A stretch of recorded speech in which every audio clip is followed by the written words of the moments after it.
Hey guys, welcome back to Eating with Aldene. Today I whipped up some burgers and some sweet potato wedges. So let's get right into the video.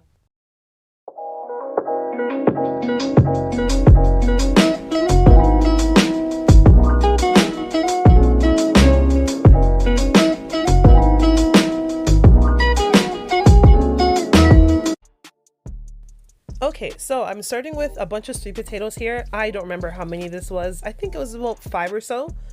I kind of just eyeballed this shit.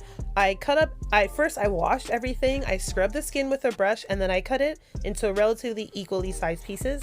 And now I'm just stashing in some olive oil and making sure that the potatoes have a nice lubricant as well as flavoring. To this, I'm gonna add some seasonings. I never fucking measure spices when I'm roasting any type of potatoes.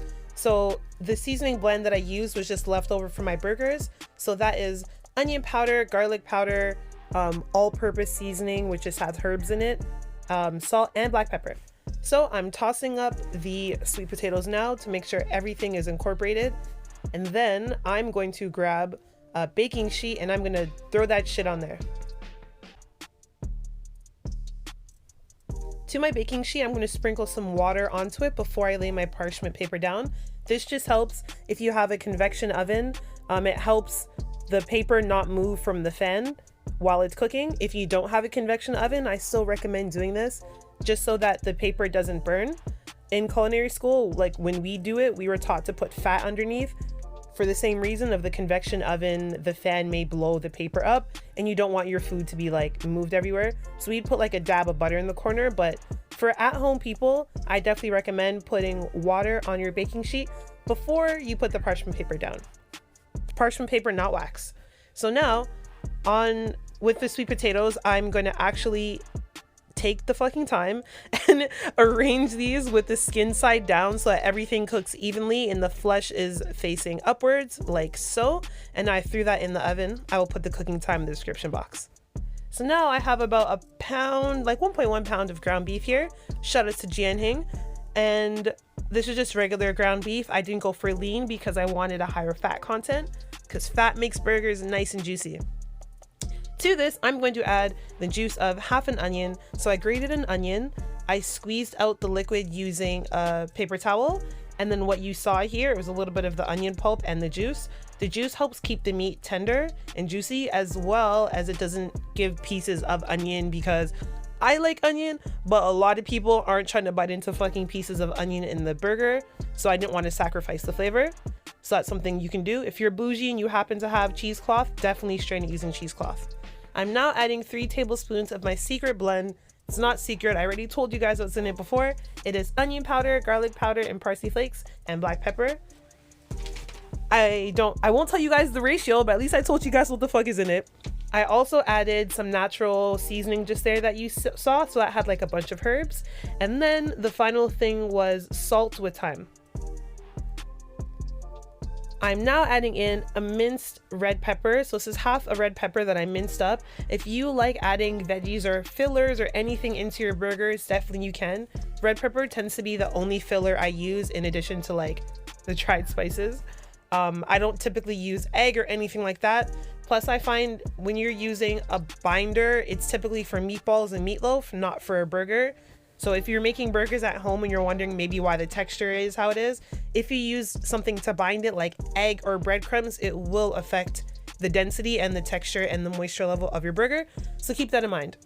So now I'm just mixing up the meat with my hand and I'm not quite kneading it. I don't want to overwork it because that changes the texture of the burger as well. These came out really juicy and soft. So how I worked this here with my hands was the perfect amount. I'm now going to use the side of my hand and kind of like, okay, here's me showing you wagwan. Cool, you guys are seeing what's up, no problem. Now I'm going to use the side of my hand and basically karate chop the meat. I'm going to karate chop the shit out of this to divide it. So boom, you could have left this at 4 if you wanted, four patties. That would have been about a quarter pound each. I decided to make them small because I wanted them small and thin. Keep in mind the meat does shrink. So now I'm just gonna section it off into even smaller balls. And I'm gonna roll it out in between my hand and flatten it between my palms, making sure I'm flipping the sides. And you don't want to handle the meat too much and make it warm. Now once I put it on a paper that has saran wrap, I'm going to flatten it with my palm and then flip it over so that flattened side is on top. The other method you can flatten your burgers if you don't have a burger press is, if you don't want to handle it too much, do what I'm doing here, and I'm just putting it on the side of my metal bowl and I'm squishing it down. This method is easier if you don't want to handle the meat, but just when you're peeling this meat off here, just make sure you're very careful. If the patty breaks, just kind of squish it back together, and then boom, here is what it looks like before I cook it. So that's gonna chill in the fridge while we work on the sauce. I was in the mood for like a fake Big Mac sauce. I haven't had McDonald's in like 6 years or so. Anyone who knows me knows I used to fucking love McDonald's. I would eat that shit way too much, fam. So I decided to make it. So here I have a couple tablespoons of chopped pickles, aka gherkins. I have these chopped up. This sauce is definitely fucking optional. If you don't like this shit, don't make it. I'm just showing you what I did. Into that, I threw in, what was that? That was a mix of onion powder, garlic powder, paprika, parsley, salt, and black pepper. So into that mixture now, I'm adding a few tablespoons of the pickle juice. And now I'm gonna go in with some mayo. I love the mayo in the squeeze bottles. I don't know about you guys, but like using a spoon or a knife for mayo, like it's cool, but honestly, I much prefer the squeeze bottle shit. Shout outs to Hellman's. So mixing this all up. Definitely if you want more seasonings, add more. If you just like plain mayo, no problem, don't add this. I was just in the mood to kind of get like Big Mac flavor. I will probably have another video just on the sauce when I can focus on it more in depth and give you guys proper quantities so that way you guys can replicate it at home. And you can see the color is like a little bit pinkish, and that's thanks to the paprika we put in here. You can definitely use less or more if you want, but that is the sauce. So the sweet potatoes have been baking in the oven. The burgers have been cooking. I lost the footage, so now what you're about to see is me assembling the burger. Sauce, boom, patties, boom, lettuce, cheese, cheese, cheese, pickles and onions, cheese, tomatoes, oh God, ketchup. Nice.